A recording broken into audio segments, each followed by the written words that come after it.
On arrive aussi à la fin de l'émission, mais il nous reste encore une bonne grosse demi-heure qu'on va bien occuper avec Georges Goma qui est déjà avec nous en studio. Bonjour Georges. Bonjour Caro. Alors après avoir fait une parenthèse Emmanuel Macron pour voir un peu l'élection de Macron et ce que ça va vouloir dire éventuellement pour l'Afrique, on va revenir à notre série de chroniques. Les gens se souviendront qu'on parlait de l'industrie automobile en Afrique.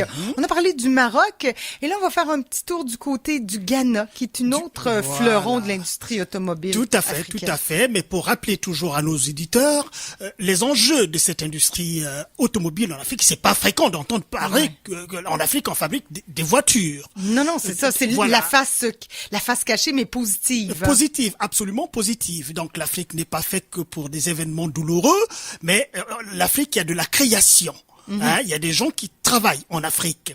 Et tu sais, Caro, notre chronique d'Afrique noire, ça fait 3 ans maintenant, il faut quand même pas l'oublier. Et dans cette chronique d'Afrique noire, il y a quand même une valeur pédagogique, n'est-ce pas, dans cette émission-là. Nous voulons toujours questionner l'être africain en tant que tel, ce dont il est capable de faire. Parce que quand on regarde aujourd'hui, on a passé beaucoup de chroniques, notamment sur les guerres civiles, les problèmes politiques, et tout cela, c'est comme si ça se résumait à cela. Mais non. Il y a l'Afrique qui gagne, l'Afrique qui des gens qui tirent l'Afrique vers le haut. Et cette industrie automobile, en Afrique, on avait vu qu'il y avait quand même 2 versants, il faut le dire. Il y avait les grands groupes connus mondialement qui allaient désormais s'installer en Afrique, monter des chaînes de fabrication et des chaînes de montage de véhicules pour gagner le marché africain. Il y a un essor extraordinaire là-dedans. Mais de l'autre côté aussi, on a vu qu'il y a aussi de la création pure et simple en Afrique. C'est-à-dire que des voitures fabriquées complètement en Afrique. Peut-être designées pas totalement. Aussi, Voilà. Et c'est ça qui est peut-être plus intéressant. C'est-à-dire comment est-ce que l'Africain, avec un environnement propice, l'Afrique a toujours été considérée comme un scandale géologique, par exemple. La fabrication des voitures, ça demande la matière première. Et l'Afrique regorge de la matière première. Et on s'inquiétait qu'il n'y ait pas la matière grise. Alors, il y a la matière première et la matière grise. Oui, parce que toutes les matières grises, on se dit, il y en a, mais ils sont expatriés. Mais pourquoi ils s'en vont? Il faut garder. Mais parce qu'il y a toujours la politique qui est là-dedans. C'est-à-dire qu'il faut qu'il y ait une volonté politique suffisamment ferme de favoriser les gens qui réfléchissent. Cette matière grise, les encourager. C'est pour un dictateur, on n'a pas envie de ça. On veut garder la population au ras du sol. Pour le dictateur. Écoute, une petite parenthèse, Caro. Tu parles des dictateurs. Tu sais qu'en ce moment-là, sur la toile, maintenant, les réseaux sociaux sont une réalité fracassante dans notre vie de tous les jours. On y voit du tout sur les réseaux sociaux. Est-ce que ce qu'on lit sur les réseaux sociaux, c'est vrai ou ce n'est pas vrai? Mais c'est pas le plus important. Le plus important, c'est que les informations sur les réseaux sociaux sont une réalité sociologique inébranlable, que ça soit vrai ou pas. Mais en Afrique aussi. Bien sûr. Mais ce que je voulais dire, c'est que depuis 4 ou 5 jours, il y a une information qui fait du buzz sur les réseaux sociaux, ma chère. Je suis bien content de cette information-là. Qui est? C'est que le régime de Denis Sassou Nguesso au Congo-Brazzaville, mon pays d'origine, celui que nous critiquons à longueur de journée et à raison, puisqu'on lui dit pourquoi on le critique, ils ont sorti une liste des personnes de la diaspora à abattre. Et quand je dis abattre, c'est pas à tuer carrément. J'espère que tu n'es pas sur cette liste. Je suis sur la 5e position. Figure-toi. Est-ce que je te dis félicitations, Georges? Félicitations, Georges. Bientôt là, tu entendras que ils ont eu ce type-là. C'est vraiment à rigoler, quoi. C'est vraiment à rigoler. Non, mais je rigole, mais c'est pas drôle, Georges, mais tu devrais venir avec tes gardes du corps ce matin, quand même. J'ai rendez-vous avec la Sûreté du Québec, ne t'en fais pas. Je prends mes dispositions. D'accord. On nous demande de faire attention. Est-ce que c'est fantaisiste et c'est pas fantaisiste? C'est pas le plus important, mais on sait à quel régime nous avons affaire et on vendra très, très, très cher notre peau, parce que ce que nous disons là, c'est des choses qu'il faut dire. On ferme cette parenthèse. Oui, c'est ça, en espérant que les matins éphémères et moi, je ne suis pas sur cette... Ah non, là, il ne serait pas quand même. Quand même, faut pas aller jusque-là. Revenons à nos moutons, puisqu'on parlait de l'industrie automobile, qui est une chose très positive, et la création. Qu'une industrie occidentale vienne s'installer en Afrique, c'est bien, ça fait rouler l'économie, mais quand même, on se dit, c'est parce que les employés sont pas payés très cher. Mais là, qu'il y ait des initiatives locales, ça, c'est une très bonne chose. C'est à souligner. Et c'est le cas du Ghana. C'est le cas du Ghana, et figure-toi, Caro, que le Ghana, en Afrique noire, c'est un pays qui marque la référence déjà sur le plan politique en matière de démocratie. C'est au Ghana où il y a une circulation des élites politiques extraordinaires, comme on peut le voir aux États-Unis, comme on peut le voir en France, comme on le peut voir au Canada. Parce que, figure-toi que la dernière fois, il y a peut-être 2 mois de cela, ils nous ont offert une belle photographie digne d'une pièce de musée qui a rassemblé 4 chefs d'État qui se sont succédés dans ce pays-là. 4 chefs d'État qui se sont succédés dans ce pays-là.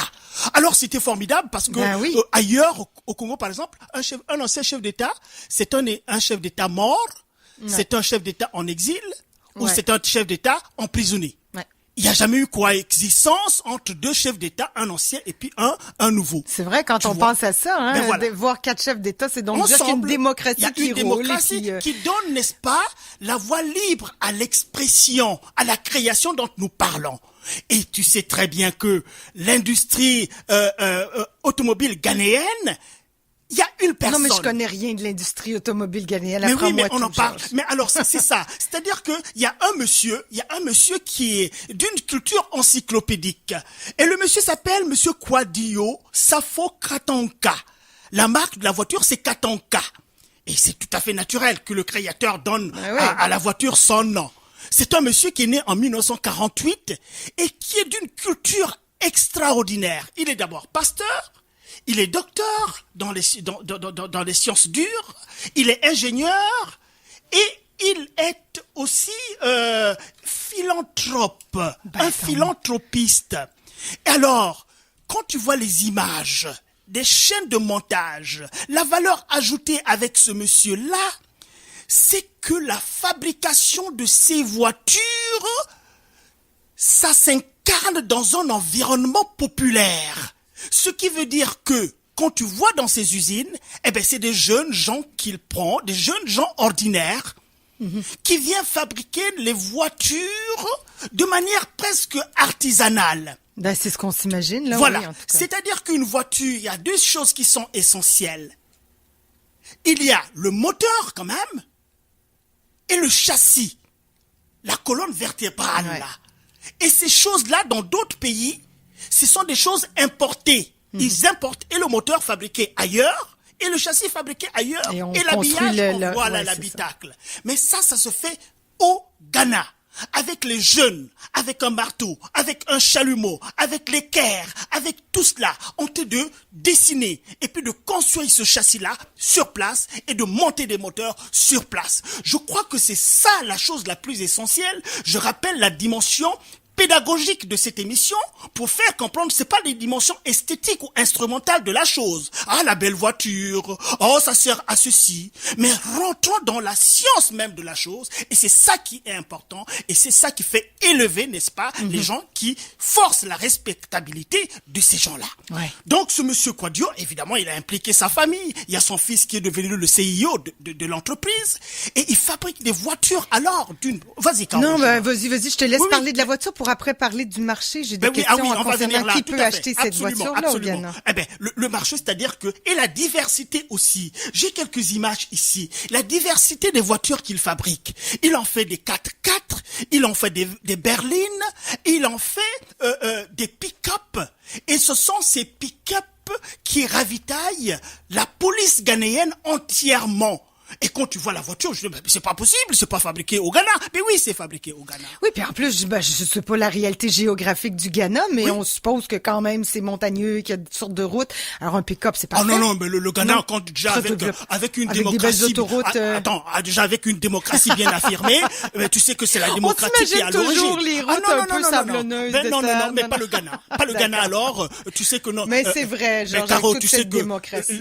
Cet été, on ira bien en Afrique. Il faudrait bien que je t'apporte. On a parlé de l'Afrique pendant 3 ans, mais ce sera quand même pas croyable que tu vois pas cette Afrique-là. Pour faire tomber quand même quelques idées arrêtées aussi. C'est vrai, Georges, je m'excuse. Et je me tape sur la main parce que j'avais l'image des routes un peu. Non, il faut un Land Rover pour circuler. Rappelle-toi ce qu'on avait dit dans l'une de nos chroniques.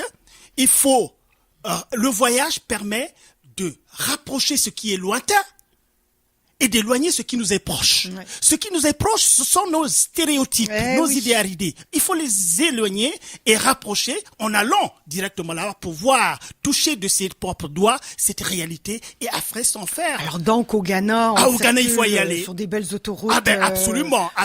Vraiment plus belles qu'au Québec. On dirait peut-être pas ça, mais quand même. Au Ghana, c'est parmi les pays où il faut y aller. Alors, regarde un peu cette voiture-là. Il y a des voitures. On mettra la photo, là. Tu me montres ça, puis on est à la radio, mais on mettra ça sur la page Facebook des Matins éphémères. Mais c'est cette voiture qui s'appelle la Tortue. La Tortue. Et cette Tortue-là est fabriquée entièrement avec du matériau de récupération. Tu vois, on y va avec le développement durable, là. Hein? On y va avec le développement durable, avec le matériau de récupération qui fabrique ce genre de véhicule. Alors moi, quand je vois ça, franchement, je tremble de bonheur. Je tremble de bonheur parce que c'est cette Afrique-là que nous recherchons. On ne recherche pas d'Afrique qui passe son temps à guerroyer, à faire marcher des mitraillettes tous les jours. Est-ce que ces autos-là, toute cette industrie-là, est exportée, je dirais peut-être pas sur d'autres continents, mais à l'intérieur de l'Afrique même? Là, ou ça reste au Ghana? Là, c'est une autre paire de manches. Parce que l'exportation, la question est très pertinente. L'exportation n'est pas encore au top. Déjà pour le Ghana, d'abord le marché local. Et après seulement, on va aller, n'est-ce pas, vers le marché international. On verra la prochaine fois, ça sera le Nigeria aussi. Parce que le Nigeria a aussi une dimension tout à fait particulière. Si au Ghana, c'est les 100% ghanéens, mais au Nigeria, c'est une longue tradition de fabrication des pièces de rechange pour en arriver à la fabrication des voitures et on fait l'embauche de plusieurs personnes. De travailler. Ça, c'est la dimension particulière du. Ce qui est pas mal du tout non plus, ça fait travailler beaucoup de gens. Donc, pour revenir un peu sur les marchés, mais tu sais que ça a toujours été le gros morceau, hein, dans tous les groupes de fabrication de véhicules. Il faut sécuriser un marché. Mais la sécurisation d'un marché est tout à fait tributaire d'un certain nombre de choses, entre autres la fabrication de masse. La fabrication de masse des voitures. Or, la fabrication de masse de voitures, cela veut dire des chaînes de fabrication. Oui, bon, dans le cas de cette auto-là dont le nom m'échappe, là. Katonka, c'est des voitures artisanales, donc c'est pas un marché très large. Mais non, mais c'est pourquoi, évidemment, nous sommes encore à cette étape de la fabrication. Mais ça a dépassé quand même la fabrication tout à fait artisanale. Ils commencent à aller vers, parce que là aussi, les politiques sont venus visiter les installations. Et ils ont promis de donner un coup de main à monsieur Kouadio Safo. Et quand la politique s'engage et prend le pari d'aider, c'est des millions qui sont injectés dans l'industrie et c'est vert. Parce que quand on a saisi la philosophie de la fabrication de la voiture, c'est comme les modèles, hein. On crée un modèle, un prototype, et puis on lance la fabrication de masse. Donc là-bas aussi, c'est ça, parce que quand on voit le nombre de voitures quand même qui sont fabriquées, moi je dis, mais écoute, ça c'est pas artisanalement fait, hein. Peut-être l'artisanat, c'était pour bien comprendre le concept, mais maintenant, on en produit davantage. Mais c'est pas encore de nature à défier un peu les grands groupes qui ont toutes les techniques de commercialisation, de marketing sophistiqués et qui ont pignon sur rue parce que on va toujours vers quelque chose qu'on connaît. Hein, l'inconnu nous fait toujours peur. Est-ce que le Ghana est-ce qu'il y a une classe moyenne suffisante pour acheter des autos je t'assure que... J'ai l'impression que oui, absolument. Le Ghana, mais une fois de plus, Caro, la démocratie, c'est quelque chose de bien. On revient là. Ça permet de construire une classe moyenne parce qu'évidemment, le moteur d'une société est fait de cette classe moyenne. Ça, c'est fondamental. Ce n'est pas la classe haute parce que la classe haute, il y a peu de gens seulement. Et ils ont des habitudes à eux. Mais la classe moyenne, quand elle est étendue ça permet de créer de la richesse et de créer ce qu'on appelle la croissance par la consommation. On ne crée pas de la croissance par les subventions, l'injection de l'argent du gouvernement dans une économie moribonde. Mais quand les gens sont dans la classe moyenne, les gens ont du travail, mais ils se suffisent à eux-mêmes. Tout à fait. Tous pays qui négligera la construction première d'une classe moyenne conséquente, ce pays-là aura beau faire quoi que ce soit, ça sera du zéro. Ça sera du zéro. Donc le Ghana, évidemment, les Ghanéens sont nettement mieux lotis que tous les autres. Il faut savoir cela.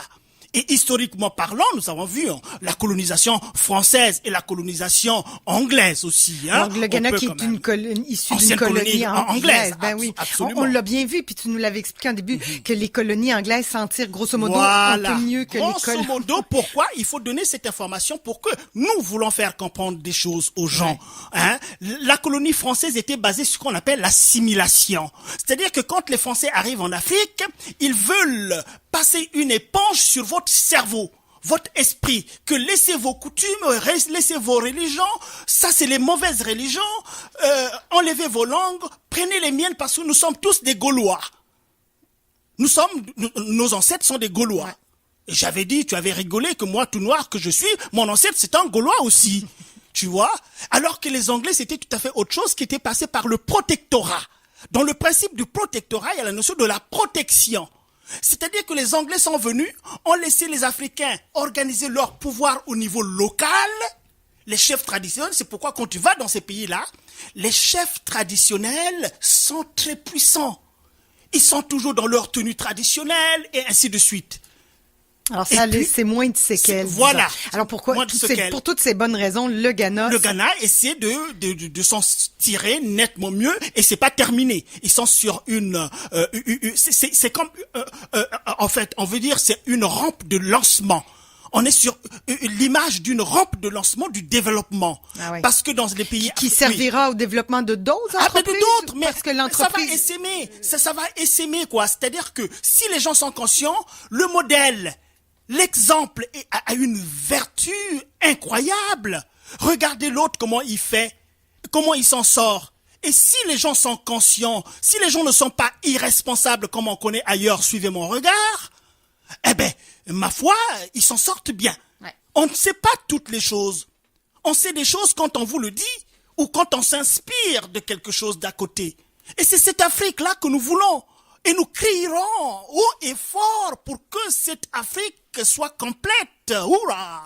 Georges est enflammé ce matin. Absolument. Bien qu'il soit... Je suis enflammé parce que je suis sur une liste des personnes à battre. Oui, tu vois un peu? On en rigole, Georges, mais franchement... Mais c'est quand même... C'est risible. C'est risible. Bon, vaut mieux prendre ça comme ça, Georges. Mieux vaut prendre ça comme ça. Et on va continuer cette tournée-là parce qu'il y a d'autres pays. Tu parlais du Nigeria tout à l'heure, on en parlera dans 2 semaines. Là, voilà, donc le Ghana, l'idée essentielle à retenir, c'est l'effort de la fabrication d'une voiture 100% ghanéenne avec la matière première et la matière grise trouvée de façon locale. Alors, et ça permet, n'est-ce pas, de bien cerner, de bien saisir la science même de la fabrication de la voiture. Et ça me fait dire que ça soit l'intelligence qui vient d'ailleurs et qu'on conserve ailleurs parce que voilà, et on vous dit voilà, les chaînes de montage sont là, faites ceci, faites cela, mais comment ça a été conçu, on ne le sait pas. C'est pourquoi l'Afrique, tout le temps, quand il manque une pièce de rechange dans une voiture, il faut attendre à commander en Occident et parfois ça vient après 2 semaines, après 1 mois, après 2 mois, la personne qui attend la pièce de la voiture peut crever avant l'arrivée de la pièce de la voiture. Alors voilà l'Afrique. Merci beaucoup Georges. En tout cas, on planifiera un petit voyage au Ghana. On rigole un peu quand même. Ouais, tout à à fait. C'est cette Afrique-là que nous voulons. Et ouais, puis qu'on ira visiter aussi. On ira visiter aussi naturellement. Merci beaucoup, Georges. Quand les armes se tairont au Congo, alors je t'emmènerai au Congo aussi. Ouais, pas tout de suite. Non, tu peux pas retourner au Congo là tout de suite. Sassou Nguesso est encore là. Il faut qu'il s'en aille. C'est 5e sur la liste déjà. Voilà. Bye bye, Georges. 8h51 minutes.